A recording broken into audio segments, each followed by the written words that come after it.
اعوذ باللہ من الشیطان الرجیم بسم اللہ الرحمن الرحیم۔ دیکھو یہ جو ہے نا 22ویں پاری کی سورۃ الاحزاب کی بہت مشہور آیت ہے۔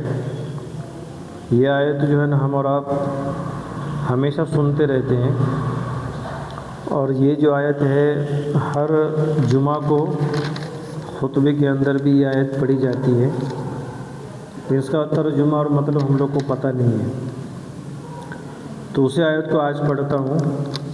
اعوذ باللہ من الشیطان الرجیم بسم اللہ الرحمن الرحیم۔ ان اللہ وملائکتہ یصلون علی النبی یا ایہا الذین آمنوا صلوا علیہ وسلموا تسلیما۔ یہ آیت ہے، اس کا ترجمہ یہ ہے کہ اللہ تعالیٰ اور اس کے فرشتے اس نبی پر رحمت بھیجتے ہیں۔ اے ایمان والو، تم بھی ان پر درود بھیجو اور خوب سلام بھی بھیجتے رہا کرو۔ تو یہ جو آیت کریمہ ہے نا، اس آیت میں اللہ تبارک و تعالیٰ نے کیا کہا کہ سب سے پہلے اللہ تعالیٰ نے اپنے بارے میں کہا کہ میں خود نبی پر میں خود اور میرے نبی میرے فرشتے نبی پر رحمت بھیجتے ہیں، درود و سلام بھیجتے ہیں۔ اے ایمان والو، تم بھی نبی پر درود اور سلام بھیجو۔ تو یہاں پر آپ دیکھیں گے اس آیت پر اگر ہم غور کریں گے تو اللہ تبارک و تعالیٰ نے صرف 2 عمل ایسے ہیں، 2 عمل جس کے بارے میں اللہ تعالیٰ فرماتا ہے کہ وہ عمل مجھے خود بہت محبوب ہے، یعنی میں خود کرتا ہوں۔ جیسے کہ اللہ تبارک و تعالیٰ کو نماز تو پسند ہے، نماز تو بہت محبوب ہے، لیکن اللہ تبارک و تعالیٰ نے یہ نہیں کہا کہ میں بھی نماز پڑھتا ہوں۔ کہا روزے بہت پسند ہے، لیکن یہ نہیں کہا کہ میں بھی روزے رکھتا ہوں۔ کہا کیا؟ لیکن کسی بھی عمل کے اندر آپ دیکھیں گے نا تو اللہ تبارک و تعالیٰ نے یہ نہیں کہا کہ میں بھی کرتا ہوں، لیکن صرف 2 عمل ایسے ہیں اس عمل کے بارے میں اللہ تبارک و تعالیٰ خود فرماتے کہ میں خود اس کو کرتا ہوں، تو وہ عمل کتنا پسندیدہ ہوگا اللہ تعالیٰ کے نزدیک۔ تو پہلا عمل کیا ہے؟ پہلا عمل یہ ہے کہ دعوت دینا۔ کیا کرنا؟ دعوت دینا۔ مطلب کس چیز کی؟ کھانے کی دعوت نہیں، نماز کی دعوت دینا، اللہ کی طرف بلانا، گناہوں سے بچنے کی دعوت دینا۔ جیسے بھی رمضان کے مہینے چل رہے تو تراویح کے لیے آؤ، نماز کے لیے آؤ، اللہ کے گھر کو آباد کرو، اور اگر رمضان کا مہینے نہیں ہے، غیر رمضان ہے، تو بھی اللہ کی طرف، مسجد کی طرف، نماز کی طرف دعوت دیتے رہنا۔ تو یہ عمل جو ہے نا دعوت دینا، یہ اللہ تعالیٰ کو سب سے زیادہ پسند ہے، اور اس عمل کے بارے میں اللہ تبارک و تعالیٰ خود فرماتا ہے کہ میں خود کرتا ہوں۔ جیسے وہ پہلی آیت ہے سورہ طٰہٰ کی، جس میں اللہ تبارک و تعالیٰ نے موسیٰ علیہ السلام سے کہا، موسیٰ علیہ السلام جو نبی تھے ان کو اللہ تبارک و تعالیٰ نے خود دعوت دی، نبی کو دعوت دی خود۔ کیا کہہ رہے ہیں؟ اننی انا اللہ لا الہ الا انا فاعبدنی۔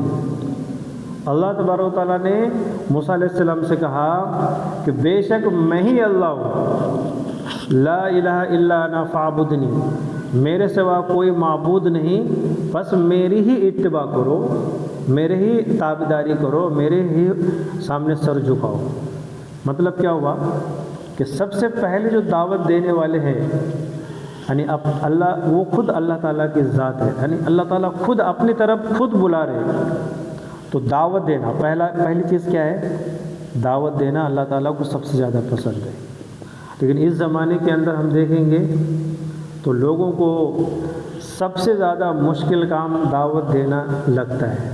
آدمی اپنی ذات سے تو نماز خوب پڑھ لیتے ہیں، جیسا بھی ہم اور آپ نماز پڑھتے ہیں، اور بھی جگہ آپ دیکھو بہت سارے لوگ اتنے نماز کے پابند ہیں، اتنے نماز کے پابند ہیں کہ ان کے جیسے نماز کا وقت آ جاتا ہے نا تو ان کا کروڑوں کا دھندا رہتا ہے نا، تو چھوڑ کے مسجد کی طرف بھاگتے ہو، اور ان کے ایک دم جی دل ملاتا ہے، ایسے فوراً بے چینی جیسی ہوتی ہے، تو وہ اپنی نماز پڑھ لیتے ہیں، لیکن نماز پڑھ کر پھر وہ اپنے کام میں چلے آتے ہیں، لیکن اسی نماز کی دعوت دوسروں کو نہیں دیتے۔ تو جیسے ہم نماز پڑھتے ہیں نا، ویسے ہمیں اپنے گھروں میں اپنے بیٹوں کو، اپنے بیویوں کو، اپنی بیٹی اگر ہے تو ان کو، اپنے بچوں کو بھی اس نماز کی دعوت دینی چاہیے، تاکہ کیا ہوگا کہ اس دعوت کے ذریعے سے، دعوت دینے سے اللہ تبارک و تعالیٰ جس طریقے سے ہمیں ہدایت دی نماز پڑھنے کی، اس دعوت دینے کی وجہ سے دو فائدے ہوں گے۔ پہلا فائدہ یہ ہوگا کہ جس چیز کی ہم دعوت دے رہے ہیں، جس نماز کی دعوت دوسروں کو، اس نماز کے اوپر ہماری پابندی رہے گی، ہم اس پر قائم رہیں گے۔ اور دوسرا فائدہ یہ ہوگا کہ ہم گھر والوں کو، اپنے بیٹوں کو، اپنی اولاد کو، اپنے محلے والوں کو دعوت دے رہے ہیں، تو اس دعوت کے ذریعے سے اللہ تبارک و تعالیٰ ان کو بھی ہدایت دیں گے، وہ بھی آئیں گے۔ تو دعوت جو ہے نا، یہ بہت اہم چیز ہے۔ اس لیے آپ دیکھیں گے دنیا کے اندر جتنا بھی انقلاب آیا ہے نا دین کے اعتبار سے، یہ پورا کا پورا جو اسلام پھیلا ہے، اور اس سے پہلے بھی جتنے نبی آئے ہیں نا دنیا کے اندر، تو سارے کے سارے نبی دنیا میں آنے کے بعد پہلے عبادتیں نہیں کی انہوں نے، ایک دم سے آ کے نماز نہیں پڑھنے لگے، ایک دم سے آ کے زکوٰۃ نہیں دینے لگے، ایک دم سے آ کے حج روزے نہیں اختیار کرنے لگے۔ انہوں نے سب سے پہلا جو کام دنیا میں آ کر کیا ہے نا، وہ دعوت دی ہے۔ کیا دیے؟ اللہ کے بندوں کو اللہ کی طرف بلایا، تو پہلی چیز۔ تو اس کے لیے ہم اور آپ بھی تھوڑا اس پر توجہ دیں، دھیان دیں کہ دعوت دینا یہ اللہ تعالیٰ کو اتنا محبوب عمل ہے کہ اللہ تبارک و تعالیٰ نے خود جو ہے نا دعوت دی ہے، بہت پسند ہے۔ اور اتنا پسند ہے کہ دیکھو ایک وہ سورہ میں چھوڑ دیا 19ویں پارے میں، اتنا پسند ہے دعوت دینا۔ چینٹی ہے نا، چینٹی کتنی حقیر مخلوق ہے، بتاؤ روزانہ کتنی چینٹیاں نا کتنے پیروں میں دب کے مر جاتی ہے۔ سب سے کمزور، سب سے گھٹیا اگر کوئی مخلوق دنیا میں سمجھا تو وہ چینٹی ہے، دب کے مرتے کہ نہیں پیر میں، بہت ساری مر جاتی ہے، ہم دھیان بھی نہیں دیتے۔ لیکن ان چینٹیوں کا ذکر قرآن پاک میں اللہ نے کیا ہے، اور اس چینٹی کے نام سے پوری سورہ نازل کی ہے قرآن پاک میں، اور بڑی سورہ ہے، سورہ نمل ہے۔ کیا ہے؟ سورہ نمل۔ چینٹی اس کا مطلب عربی میں نمل ہے، وہ عربی میں نمل، اور اردو میں کیا بولتے ہیں؟ ہندی میں چینٹی۔ اب چینٹی کے نام سے سورہ کیوں نازل کیا اللہ تبارک و تعالیٰ نے قرآن پاک میں؟ تو اس چینٹیوں کا عمل، ایک عمل اللہ تعالیٰ کو پسند آیا۔ وہ کیا تھا کہ ایک مرتبہ حضرت سلیمان علیہ السلام جو ایک نبی گزرے ہیں اور بادشاہ گزرے ہیں، تو ایک مرتبہ وہ کہیں سفر میں جا رہے تھے اپنے لشکر کے ساتھ میں، تو جس راستے سے جا رہے تھے نا، اس راستے کی چینٹیوں کو خبر معلوم پڑ گئی کہ حضرت سلیمان علیہ السلام کا لشکر جو ہے نا اس راستے سے گزرنے والا ہے۔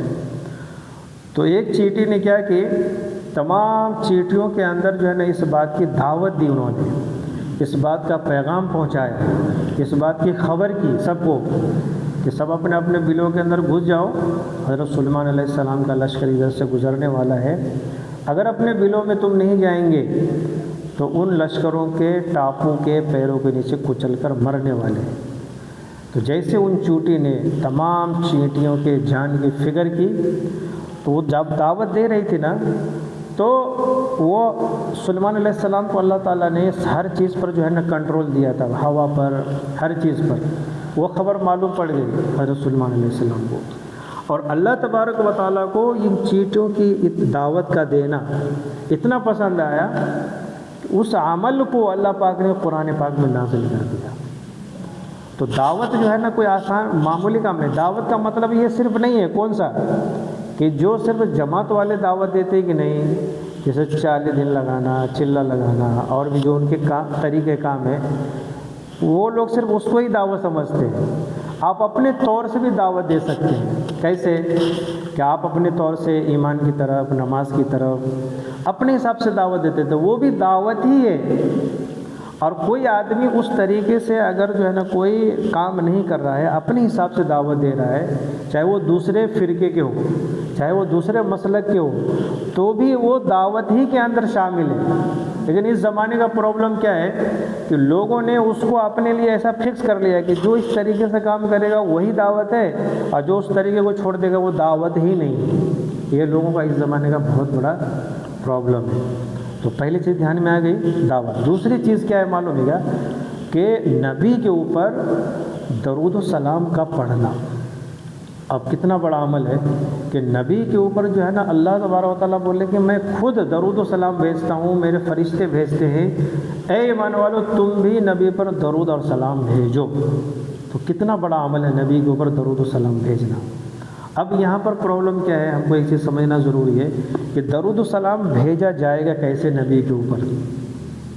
جیسے اس زمانے کے اندر جو ہے نا بہت سارے لوگوں کی شکایت یہ ہے کہ جو لوگ اس زمانے کے اندر اپنے آپ کو جیسے کہ سنی کہتے ہیں، اور بہت سارے لوگ جو ہے نا اپنے آپ کو تبلیغی کہتے ہیں، تو یہاں پر جو ہے نا دونوں کی جو ہے نا بہت سارے جگہوں پر جو ہے نا بات کو لوگ سمجھنے کی نہ وجہ سے آپس میں یہ بات کی درود و سلام کی اسے جھگڑے کرتے ہیں۔ آپ دیکھے ہوں گے سنی کا کہنا کیا ہے کہ تبلیغ والے جو ہے نا نبی پر درود نہیں پڑھتے، سلام نہیں پڑھتے، ایسا ان کا آروپ ہے۔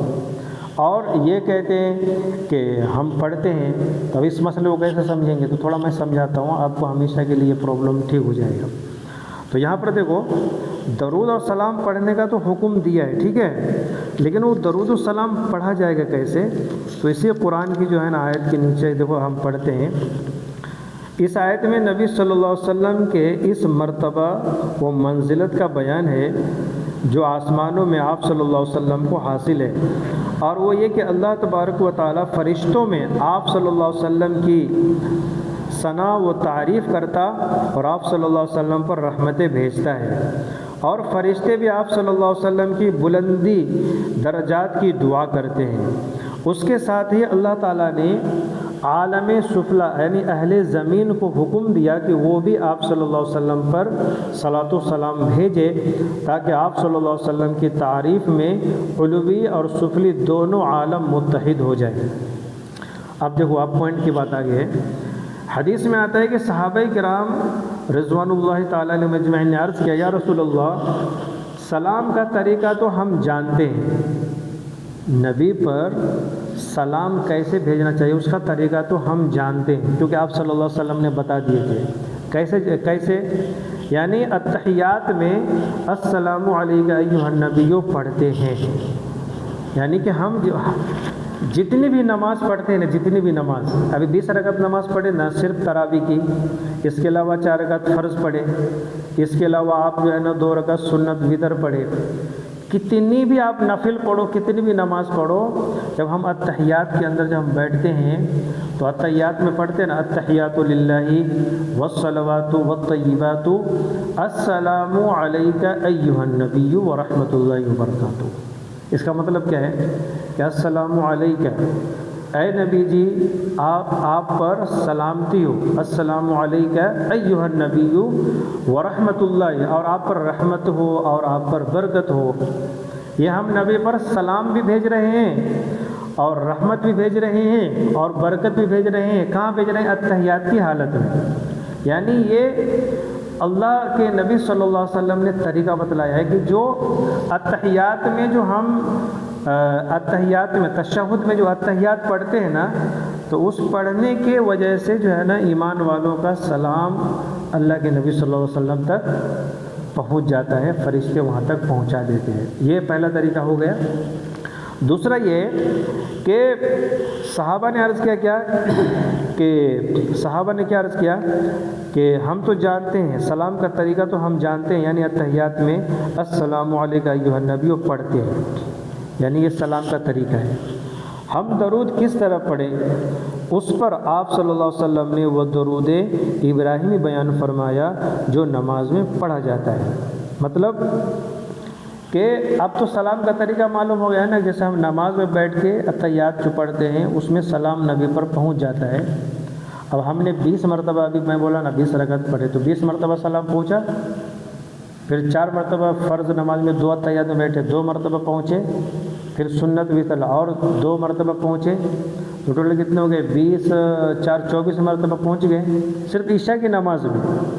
اب جو بھی آدمی چاہے وہ کوئی بھی ہو، کسی فرقے کا ہو، کسی مسلک کا ہو، جب وہ نماز پڑھا تو اس نماز کے ذریعے سے اس کا سلام نبی پر پہنچا نا، تو اب یہ آروپ کرنا کہ بھائی تم سلام ہی نہیں پڑھتے تو یہ جو ہے نا غلط، مطلب کہ یہ سوال غلط ہوا کہ نہیں غلط ہوا، مجھے بتاؤ۔ اب لوگوں نے اس زمانے میں سلام کا طریقہ کیا بنایا ہے، جیسے میں بتاتا ہوں، جیسے کہ آپ دیکھیں گے اکثر و بیشتر بہت ساری جگہوں پر، جیسے کہ وہ ایک کوپرے میں جیسے کھڑے ہو جاتے ہیں مدینہ شریف کی طرف، اور وہ کھڑے ہو کے کیا پڑھتے ہیں، جیسے کہ یا نبی سلام علیک، یا رسول سلام علیک، یہ پڑھتے ہیں۔ تو ان کو کیا لگتا ہے، ان کو معلوم ہی نہیں ہے کہ نماز میں ہم سلام بھیج چکے ہیں، ان کو لگتا ہے کہ نہ اس کو ترجمہ معلوم نہیں ہے نا، ان کو کیا لگتا ہے کہ ہم اس طریقے سے کھڑے ہو کے جب سلام پڑھیں گے تو ہی سلام پہنچتا ہے، اس کے علاوہ کوئی دوسرا طریقہ نہیں ہے، اس لیے غلط فہمی ہو گئی۔ ٹھیک ہے، کھڑے ہو کے بھی پڑھ سکتے ہیں، ایسا کوئی مسئلہ نہیں ہے۔ جیسے آپ نے نماز میں پڑھے نا، اگر کسی کو لگتا ہے کہ میں نماز میں پڑھا، لیکن اگر وہ کھڑا ہے، ان کے دل میں آیا کہ میں ابھی نبی پہ یہیں سے کھڑے درود و سلام پڑھ سکتا ہوں تو پڑھ سکتے ہیں، لیکن ایسا ضروری سمجھ کے جیسے بیٹھا ہوا ہے، ابھی بیٹھے ہوئے ہیں، اور پھر ضروری سمجھ کے اس کو ایک دم سے کھڑے ہو کر ہی پڑھنے کا اپنے لیے ضروری سمجھ لے، ایسا نہیں ہے، بلکہ درود و سلام نبی کے اوپر آپ بیٹھے کھڑے نماز میں بستر پہ چلتے پھرتے کبھی بھی پڑھ سکتے ہیں۔ بات سمجھ میں آ رہی ہے؟ تو یہ پہلی چیز۔ دوسری چیز کیا ہے کہ نبی کے روضے پر ہم جب جاتے ہیں نا مدینہ شریف، تو دیکھو وہاں پہ جالی ہے، روضہ اطہر بولتے ہیں اس کو، حضور کے قبر کے قریب جالی ہے، تو وہاں پہ لوگ جو ہے نا مدینہ شریف خاص طور سے اسی لیے جاتے ہیں کہ نبی کے قبر پہ جو ہے نا درود و سلام بھیجنے کے لیے مدینہ جایا جاتا ہے۔ چاہے عمرے پہ آپ جاؤ، چاہے حج کرنے کے لیے آپ جاؤ، آپ کا وہاں کے سارے ارکان ہونے کے بعد مدینہ خاص طور سے اس لیے جایا جاتا ہے تاکہ مدینے میں نبی کے قبر پر درود و سلام بھیجا جائے۔ اب درود ابراہیم جو ہم نماز میں پڑھتے ہیں نا، اللہم صلی علی محمد وعلی آل محمد، تو یہ نبی پر ہم درود بھیجتے ہیں، ٹھیک ہے نا؟ تو ایک دم آسان طریقہ ہے۔ تو اس مسئلے کی وجہ سے میرا آج کا مدعا صرف یہ ہے، آپ کو بولنے کا مقصد کہ اس مدعے کی وجہ سے کوئی اگر بیٹھ کے پڑھے، کوئی اگر کھڑے ہو کے پڑھ رہا ہے، کوئی اگر سو کے پڑھ رہا ہے، کیسا بھی پڑھ رہا ہے، لیکن اس مدعے کی وجہ سے آپس میں اختلاف نہیں ہونا چاہیے۔ سمجھ میں آ رہا ہے؟ اختلاف نہیں کرنا چاہیے۔ اگر کسی کو لگتا ہے کہ میں کھڑے ہو کے پڑھوں، پڑھنے دو، کوئی مسئلہ نہیں ہے، لیکن اختلاف نہیں کرنا ہے کسی بات پہ۔ آئی سمجھ میں بات؟ اللہ تعالیٰ ہم سب کو عمل کی توفیق عطا فرمائے۔ سبحان اللہ بحمدہ، سبحان